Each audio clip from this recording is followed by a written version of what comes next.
Olá, queridos amigos, queridos irmãos, sejam bem-vindos a mais um episódio da série Marcos, o Evangelho dos Milagres, uma série original IBCT. E como diz o nosso querido irmão seminarista Wagner Leiva, que participa conosco desta empreitada, é uma série para maratonar e aprender. Amém? Meu nome é Luiz Washington de Oliveira, sou membro da Igreja Batista Central de Taguatinga, no Distrito Federal, e professor da EBD. Este é o 19º episódio desta série que abordará os versículos 24 a 34 do capítulo 5 do Evangelho, é claro, de Marcos. A título de informação, queremos esclarecer que, além da Bíblia, é claro, foi de extrema valia na elaboração desse estudo as consultas feitas às seguintes publicações: Comentários expositivos de Marcos, de Hernandes Dias Lopes e também de Graham Henry Osborne, e também as Parábolas de Jesus, de John MacArthur, e outras citações feitas por estes autores. Amém? Oremos para podermos começar. Senhor Jesus, Pai de imenso amor, nosso Salvador, louvamos e engrandecemos o Teu nome. Te agradecemos pela Tua graça, por hoje podermos estar aqui, sendo alvos contínuos da Sua misericórdia, das Suas bênçãos, e podermos estar estudando e aprendendo na Tua palavra como vivermos de modo que o agrademos em todo o tempo. E nós te pedimos que o Senhor continue a nos ajudar, não só a mim, como a todos os demais professores que participam deste evento e também de todos quantos nos assistem. Que o Senhor possa nos abençoar a todos. É a oração que fazemos em Cristo Jesus. Amém. Amém, queridos. Ao longo desse nosso estudo, nós iremos abordar esses capítulos de 24 a 34, que nos fala sobre algo muito importante e que nos trará enormes lições. Nós vamos, então, ficarmos atentos a este texto. E antes é necessário que nós voltemos um pouco atrás para nos lembrar do que antes aconteceu e nos situarmos melhor. O nosso mestre, o Senhor Jesus, se retirou lá da região de Gadara, na verdade o fez praticamente expulso.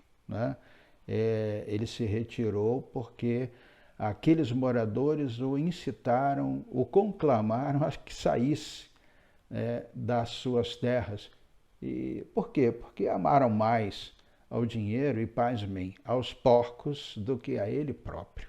Foi uma oportunidade perdida. Mas não para aquele homem, Sem qualquer questionamento, Jesus, após cumprir a missão e deixar ali um missionário, ele entra no barco e pede aos seus discípulos para se dirigirem para o outro lado, justamente para Cafarnaum. O mestre, então, o Senhor Jesus, o nosso Salvador, dará sequência a uma série de milagres já iniciados, onde fica patente o seu poder sobre a natureza, quando acalma uma tempestade, do capítulo 4, versículos de 35 até 41, o seu poder sobre os demônios, libertando o endemoniado, que é agora quando ele se retira de Gadara, no capítulo 5, nos primeiros 20 versículos, e o seu poder sobre a enfermidade e a morte. A seguir, descritos. Estes episódios trazem semelhanças entre si, no que concernem às leis da pureza, mas ressaltam, isto sim, a compaixão do Mestre pelos que sofrem, em detrimento até das recomendações legais sobre a proibição de tocar pessoas impuras.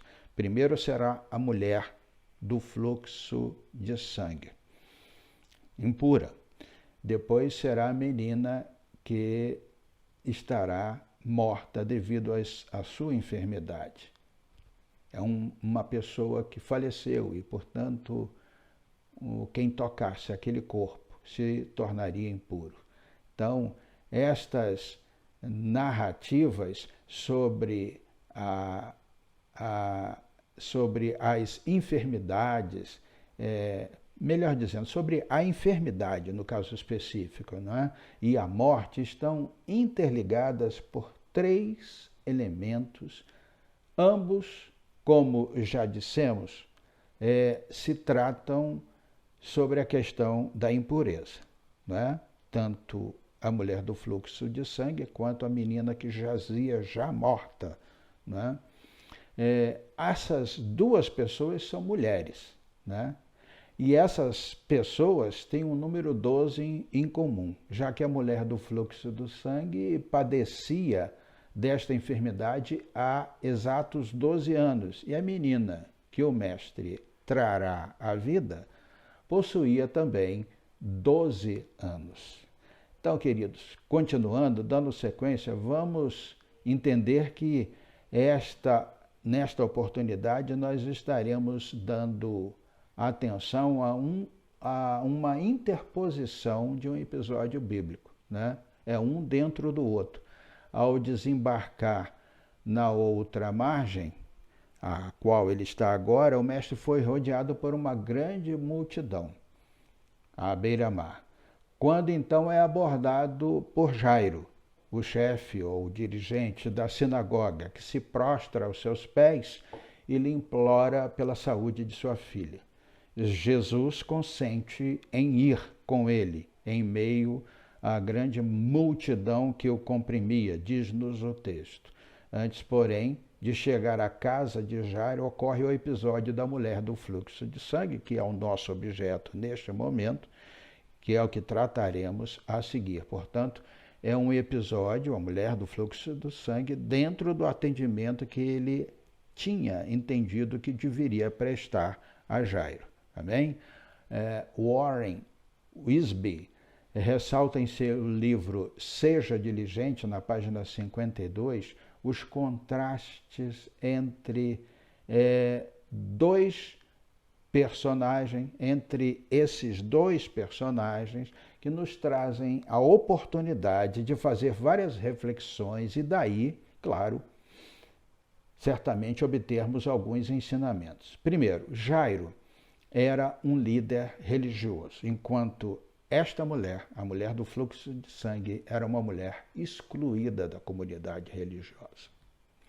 Jairo era rico, enquanto ela perdera todos os bens que possuía em vão, buscando recuperar sua saúde. Jairo tivera até então a alegria de conviver 12 anos com sua filha única, que agora estava à morte, enquanto ela sofria, havia 12 anos, de uma doença que a impedia de ser mãe. Jairo fez um pedido público ao Senhor Jesus, enquanto ela aproximou-se de Jesus com um toque silencioso e anônimo. Interessante concluirmos, dentre tantas conclusões que podemos chegar, é que o mestre atende todos que o buscam, mas ele sabe a quem deve atender primeiro. E não o faz em detrimento de tantos outros que o procuram. Amém? Este episódio da mulher hemorrágica ensina-nos sobre as marcas de uma fé salvadora. Primeiro, uma fé que nasceu do desengano. Versículo 26 diz assim: ela padecera sob o cuidado de vários médicos e gastara tudo o que tinha, mas em vez de melhorar, piorava. Então, Essa é uma fé que essa mulher tem ao se aproximar de Jesus, que nasceu do desengano ao longo de 12 anos de padecimento. Esta é uma fé que nasce da reflexão. Não é uma fé que cai de paraquedas diante da pessoa. Ela reflete. O versículo 28 nos ensina isso. Porque pensava consigo mesma, se tão somente eu tocar em seu manto, ficarei curada. Isso é fé, e é fé que nasce de uma reflexão. É uma fé também resoluta. Versículo 27 nos ensina. Quando ouviu falar de Jesus, chegou-se por trás dele no meio da multidão e tocou em seu manto. Ela teve a ideia, ela teve a intenção e ela foi resoluta ao tomar aquela decisão. Também é uma fé que estabelece contato com Cristo. Importante, está no versículo 27 também. Quando ouviu falar de Jesus, ela achegou-se por trás dele, em meio à multidão, e tocou em seu manto. Ela estabeleceu contato com o Senhor Jesus. É também, queridos, uma fé sincera.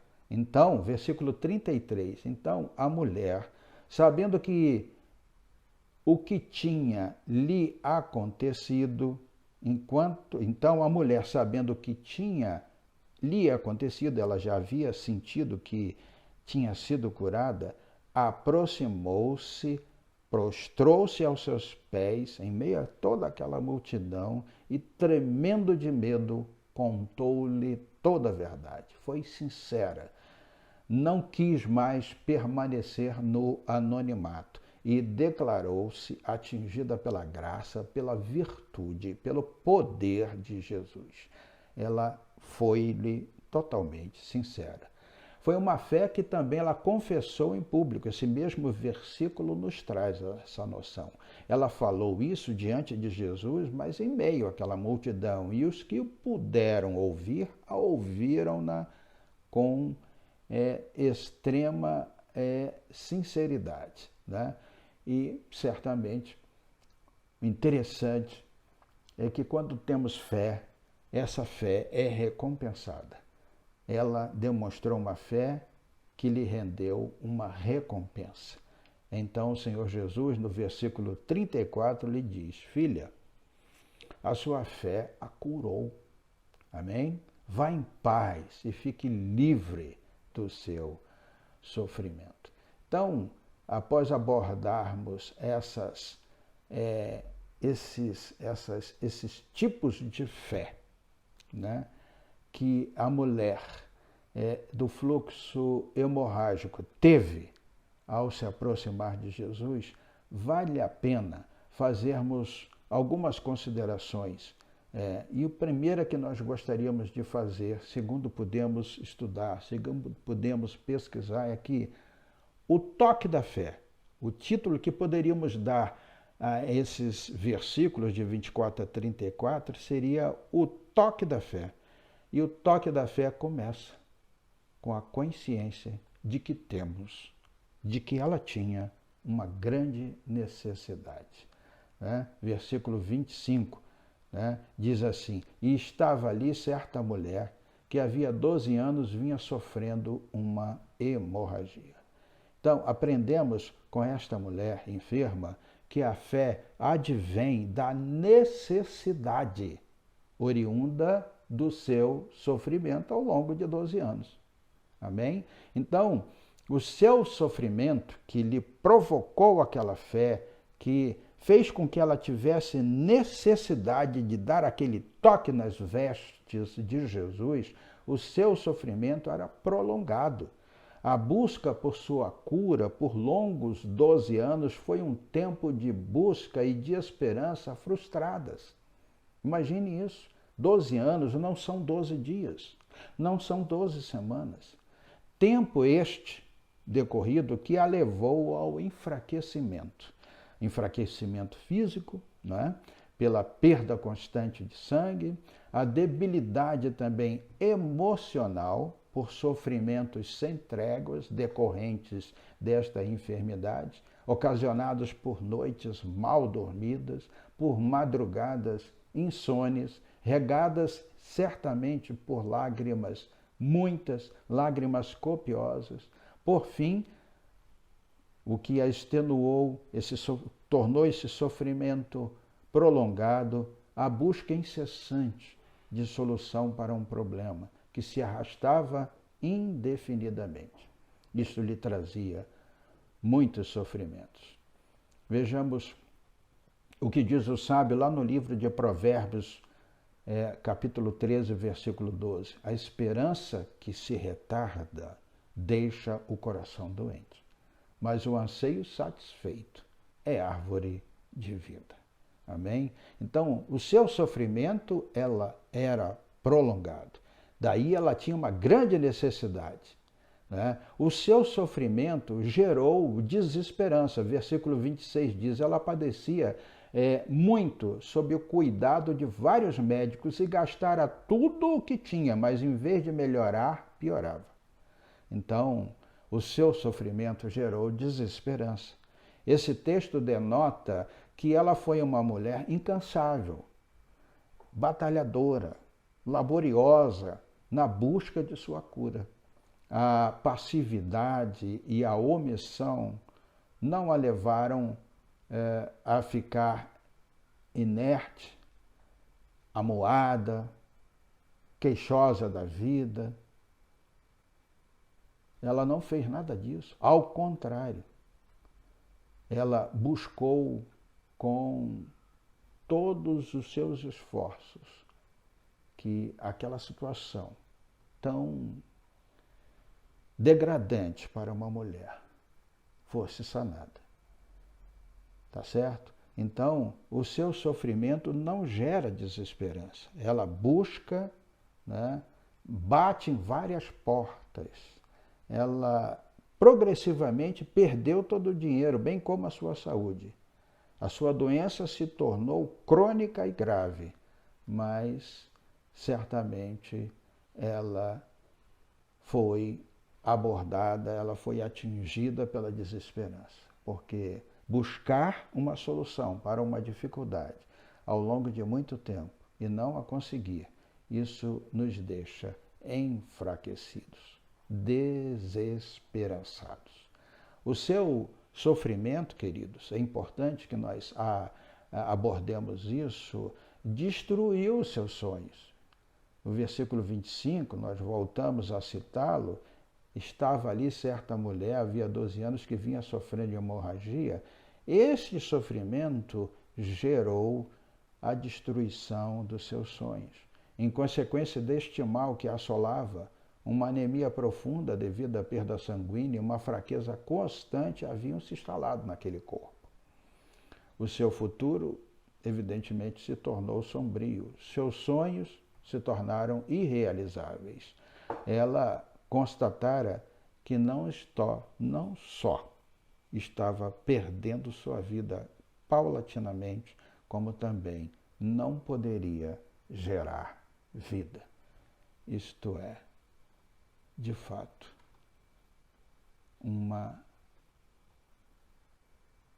é implacável esse sentimento, essa perda dos sonhos, da possibilidade de realizar sonhos, destrói tanto quanto a doença estava destruindo fisicamente aquela mulher. Mais que isso, queridos, é importante salientar que o sofrimento daquela mulher produzia terríveis segregações. Né?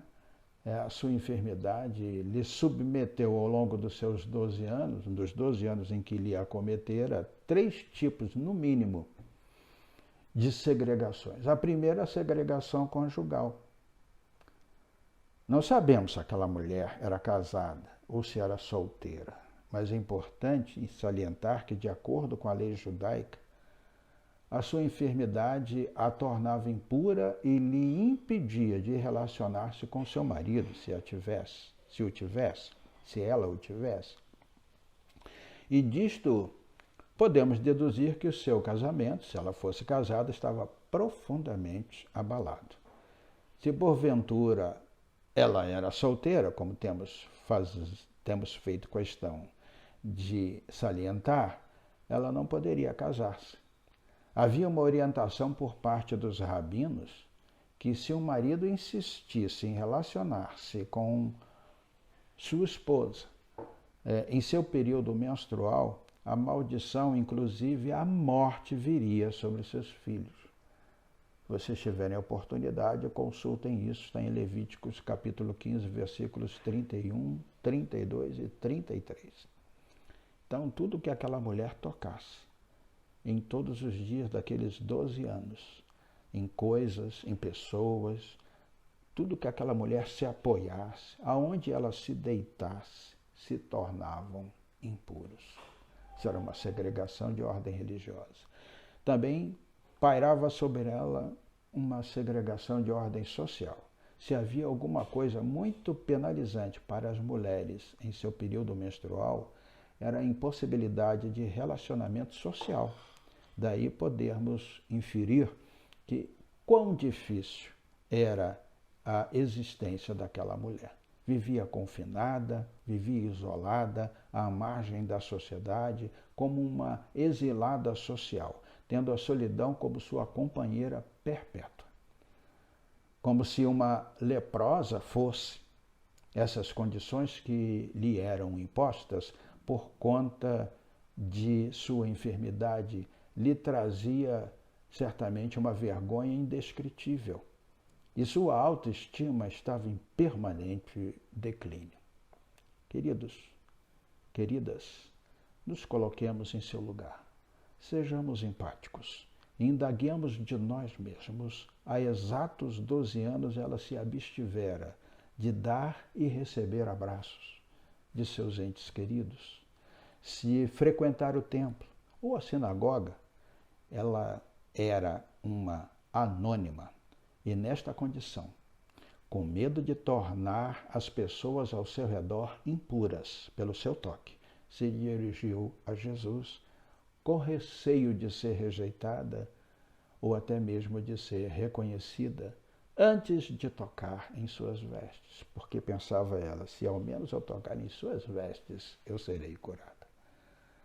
Também ela sofreu uma segregação, em decorrência de tudo que já falamos, religiosa. Como já dissemos, ela não poderia transitar pelas dependências do templo ou da sinagoga para adorar ao Senhor. E assim estava proibida de participar de festas, de cultos públicos, por estar em constante condição de impureza ritual. Como já dissemos, está lá em Levítico, capítulo 15, a partir do 25 até o 33, tá bom? Queridos, a necessidade de dar o toque fez com que aquela mulher se aproximasse de Jesus, de dar o toque da fé. Agora, o toque da fé acontece quando, queridos, nós nos voltamos de nossas desilusões e buscamos a Jesus. Em tudo dai graças. A palavra de Deus é muito sábia. Deus nos permite muitas vezes passarmos por dificuldades e sofrermos desilusões na busca de solução de nossos problemas, para que nós nos atentemos mais uma vez de que existe alguém que cuida de nós, que olha por nós. Então, quando o toque da fé acontece, nós nos voltamos de nossas desilusões, porque tocamos em Jesus. Amém? As nossas lutas incessantes, as nossas idas e vindas, as nossas frustrações, quando produzidas por uma dificuldade insolúvel, insanável, que se arrasta por um longo tempo, nos deixa desiludidos, desesperançados e, como consequência, não raramente,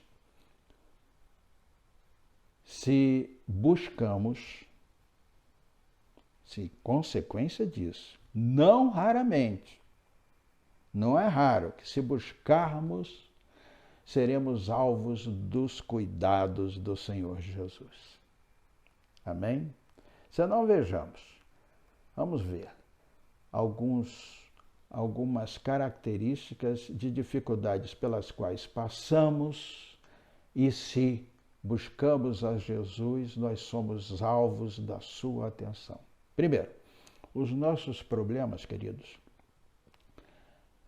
não apenas eles nos afligem, mas eles nos arrastam, nos conduzem. A palavra arrastar parece um pouco mais enfática, mas eles nos conduzem, nem que seja arrastados aos pés de Jesus. Versículo 27, quando ouviu falar de Jesus, chegou-se por trás dele no meio da multidão e tocou em seu manto. Depois de todas as suas buscas e de todos os seus dissabores, ela ouve falar de Jesus e das maravilhas que ele realizava e se lança em uma busca, a derradeira busca, e desta feita ela é exitosa, pois se dirige ao autor de nossa fé, o Mestre Jesus. O que ela ouviu acerca dele a infundiu de uma tamanha fé que pôde pensar para si mesma: se eu tão somente tocar em seu manto, ficarei curada. Então, ela exercita a sua fé e a põe em prática. Não pensa somente em tocar, mas de fato toca e é curada. Amém? Pela providência e misericórdia divinas, pela compaixão e graça de nosso Deus, muitas vezes somos conduzidos à presença de Jesus por causa de um sofrimento, de uma enfermidade, de um casamento à beira do fracasso, enfim, de uma aflição qualquer que nos atinja. Se isto se tornar uma realidade em nossas vidas, façamos como essa mulher de fé. Rompamos todas as barreiras existentes e toquemos nas vestes de Jesus. E que, doravante, essa mulher não fique apenas conhecida como a mulher do fluxo hemorrágico, mas a conheçamos como uma mulher de fé. Amém? E façamos como ela fez. Se nossos problemas, queridos, nos parecem insolúveis, ainda podemos ter esperança em Jesus. Jesus foi a derradeira oportunidade que lhe surgiu. E graças a Deus que a derradeira oportunidade foi Jesus. Versículo 27, só para repetir e ficar repetindo a palavra para que ela fique impressa em nossos corações. Versículo 27 diz, quando ouviu falar de Jesus, chegou-se por trás dele, no meio da multidão, e tocou em seu manto.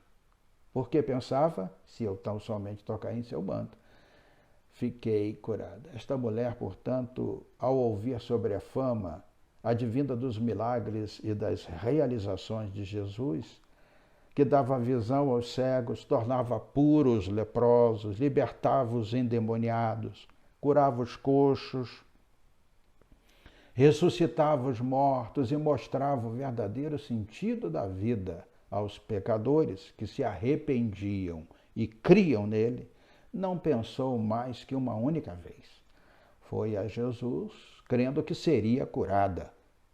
E consigo mesmo, ela sempre repetia, basta que eu lhe toque na orla dos seus vestidos. E em meio ao andamento de uma urgente tarefa, naquele momento, a cura da filha de Jairo, um importante membro daquela comunidade, Jesus para e lhe concede toda a atenção. Louvado seja Deus. Fazendo-a entender que ele lhe dava importância, coisa que até então ela não tinha sido nem um pouquinho alvo. Ela não tinha se sentido importante por aqueles que a rodeavam, né? E que não só lhe dava importância, mas que ela tinha valor e prioridade. Ele parou de atender a Jairo para lhe atender, apesar da multidão não agir assim com ela, conforme já dissemos. Quando tocamos, queridos, as vestes de Jesus com fé, podemos ter a certeza da cura. Porque pensava, se tão somente eu tocar em seu manto, ficarei curada, não é? E o versículo 29 diz, esse foi o 28, o 29 diz, imediatamente cessou sua hemorragia. E ela sentiu-se em seu corpo que estava livre.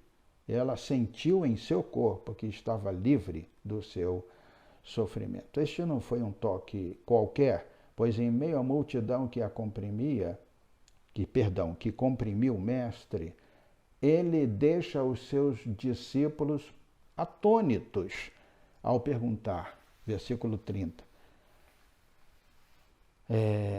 quem tocou em meu manto?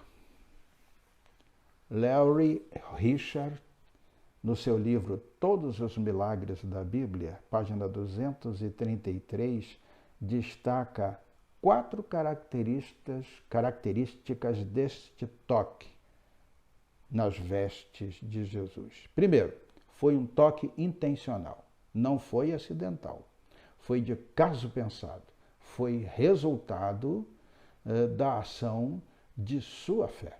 Foi um toque proposital. Ela desejava ser curada da enfermidade que a atormentava havia 12 anos.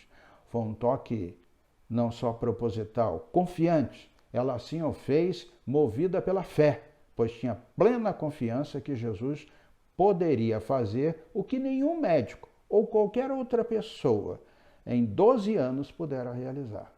Ela cria, ela tinha convicção, ela acreditava que ele tinha poder para restaurar plenamente a sua saúde e, por via de consequência, a sua autoestima, o seu valor e o seu reconhecimento como membro da sociedade, a sua condição de prestar culto público ao seu Senhor. Amém? Então, como já dissemos, foi um toque intencional, proposital, confiante e também foi um toque eficaz. Um toque eficaz porque, ao tocar no Mestre, ela não só se livrou por completo da sua enfermidade, ficando total e plenamente curada, né? Essa cura foi eficaz porque ela foi abrangente. Ela foi curada fisicamente, na medida que o fluxo foi estancado. Ela foi curada emocionalmente, na medida que Jesus, sabendo de sua impureza, não a desprezou, mas a chamou de filha, não é? E olha que Jesus a chama de filha neste versículo, não é? Mas se formos consultar Mateus 9, 22, ele não só a chama de filha, mas ele diz, tenha bom ânimo, filha. Então ela foi curada emocionalmente, porque Jesus já chamou de filha e disse para ela, tenha bom ânimo. E ela foi também, evidentemente, muito mais preciosa do que todas as outras curas. Ela foi curada espiritualmente, porque na medida que Jesus lhe disse, a tua fé te salvou, então ela passou a fazer parte, não é, daqueles que são salvos, que são redimidos, que são lavados, que estão escritos no livro da vida. Amém? Queridos, ainda há algo a acrescentarmos. O toque da fé acontece quando o contato pessoal com Jesus é o nosso maior objetivo de vida. Isso é muito importante.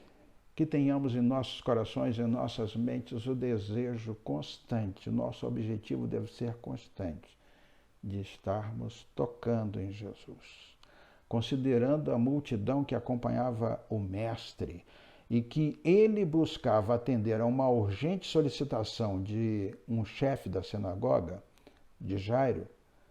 Portanto, aquela multidão era uma multidão em movimento, podemos imaginar que muitos tocaram no Mestre, com certeza, por não terem controle sobre si mesmos, estavam imersos em uma multidão, estavam sendo impelidos pela turba, vamos dizer assim, entraram em rota de colisão, muitos deles com o Senhor Jesus. E não só com o Senhor Jesus, com Jairo, com seus discípulos. Então, diante desta exposição, há 4 fatos a destacarmos.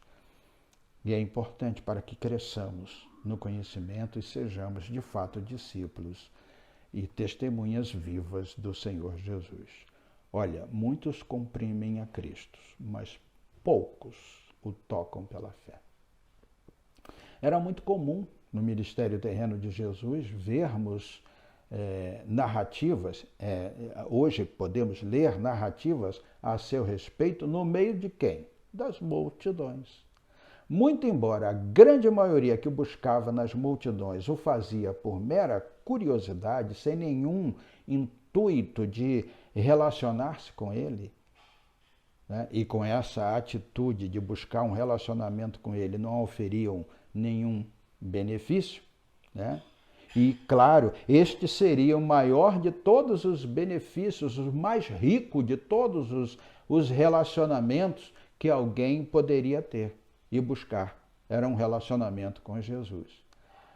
No entanto, muitos, nem por estarem ali com interesse real em Jesus, apenas por curiosidade, aquela mulher o buscou. Aquela mulher o buscou com fé. Então, diante disto, querido, aprendamos o seguinte, queridos e queridas, irmãs, irmãos e amigos, o nosso Salvador conhece aqueles que o tocam pela fé. Em meio à imensa multidão que o cerca nos dias de hoje, o Senhor Jesus sabe quando ele é procurado, porque ele sabe que dele emana poder. Acerca disso, Agostinho deixou a seguinte citação sobre esse texto. Uma multidão o aperta, mas só essa mulher o toca. Um outro estudioso, um outro teólogo diz, o nome dele, William Lane, diz o seguinte: foi o alcance de sua fé e não o toque de sua mão que lhe assegurou a cura que buscava. Amém? Então, queridos, há uma lição muito importante para usufruirmos deste episódio. Eu, você, fazemos parte também de uma multidão que caminha para os templos. É necessário nos reavaliarmos permanentemente.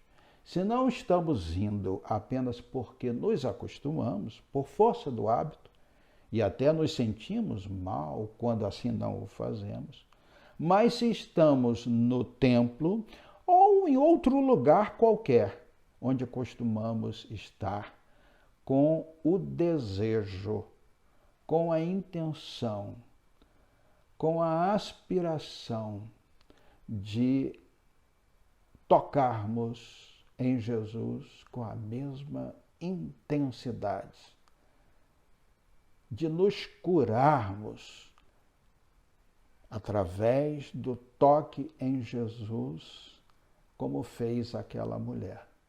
Porque muitas vezes nós pensamos assim, estamos sadios, não temos nenhuma enfermidade, mas temos talvez a pior das enfermidades, a frieza espiritual.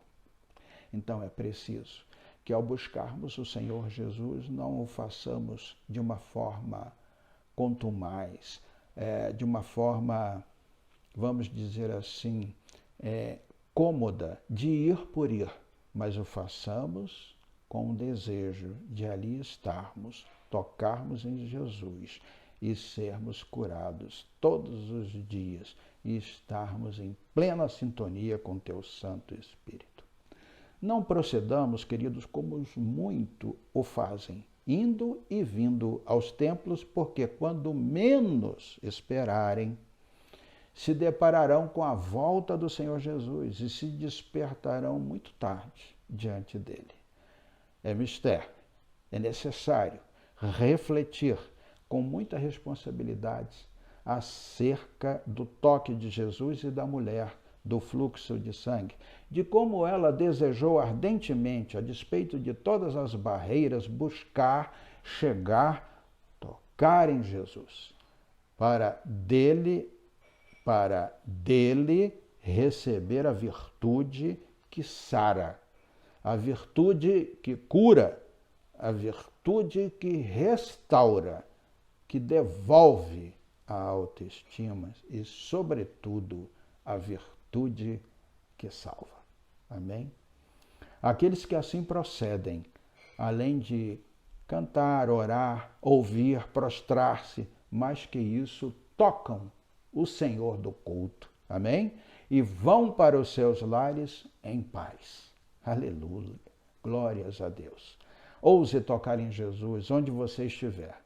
Nem que você esteja diante de tamanhas e inúmeras impossibilidades como aquela mulher do fluxo. Haja em você um firme e constante desejo no interior do seu coração de apenas tocar com fé na orla de suas vestes.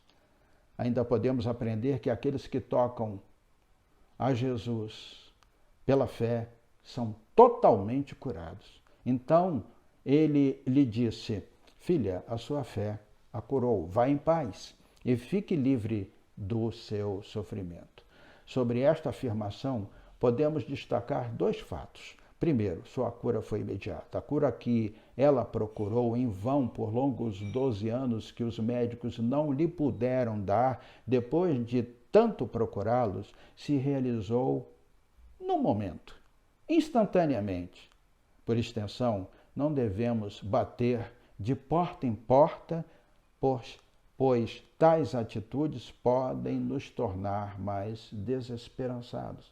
A porta única, o caminho é único, em Cristo a esperança imediata. Sua cura, além de imediata, ela foi completa. E Jesus,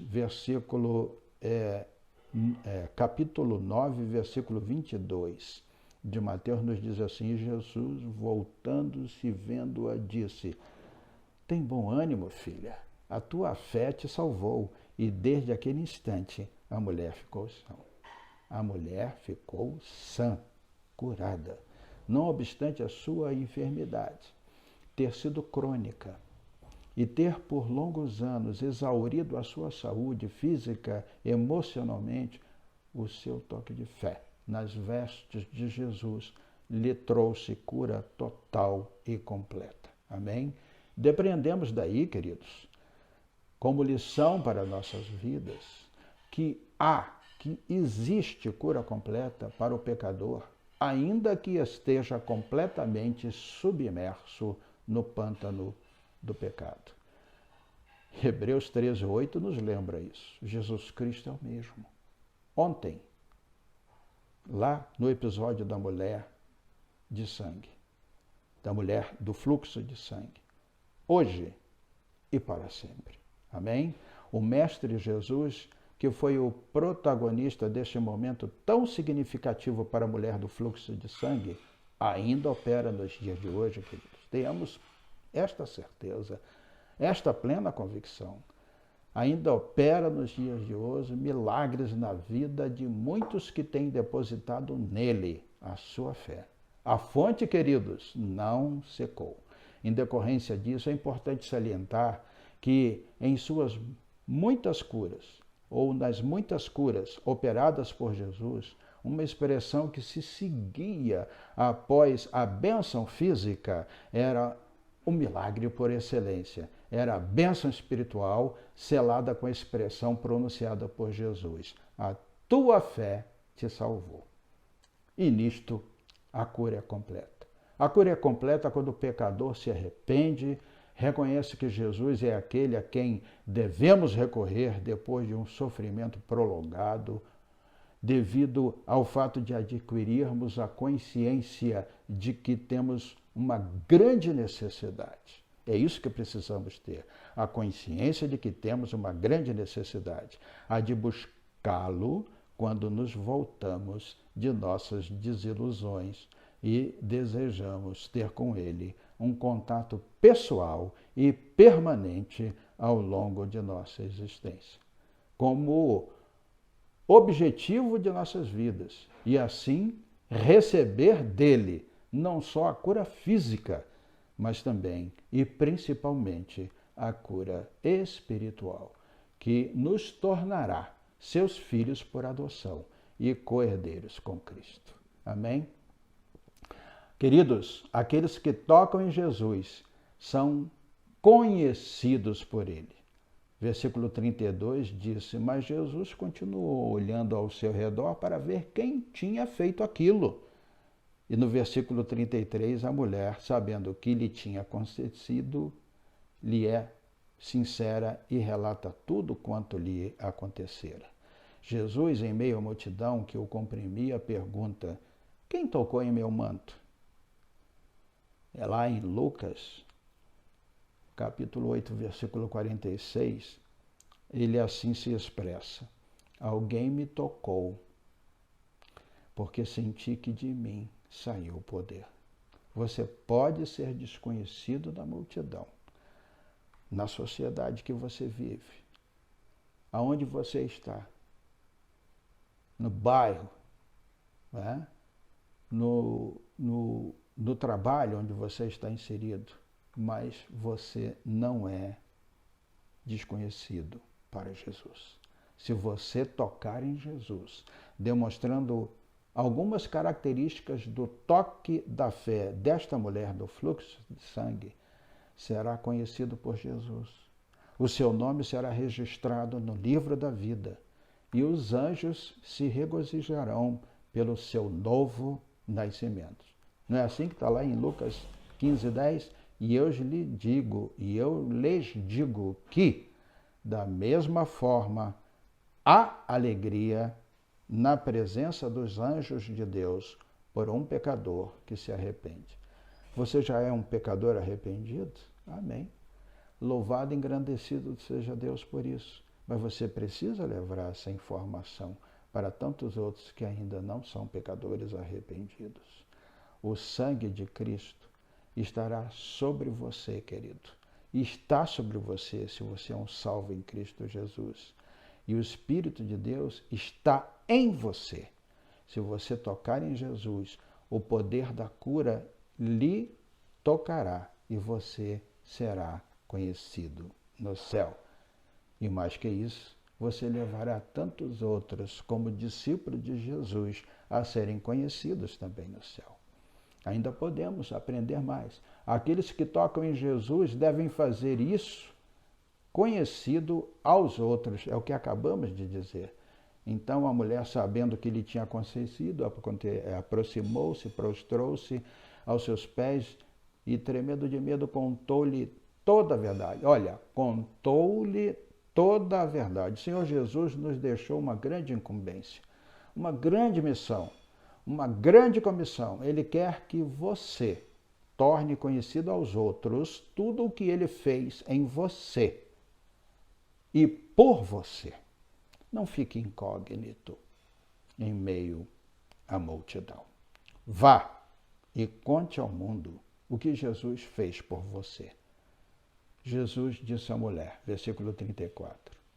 Então ele lhe disse: filha, a tua fé a curou, vá em paz e fique livre do seu sofrimento.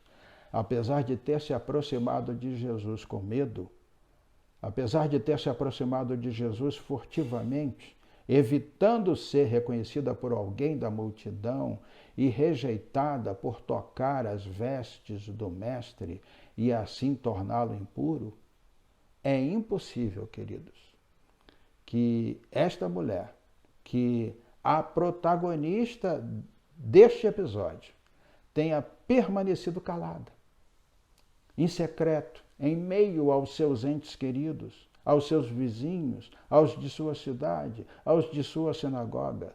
Ela certamente foi uma missionária permanente, junto aos que com ela se relacionavam, ao longo de toda a sua existência, pois esta era a única forma de mostrar gratidão.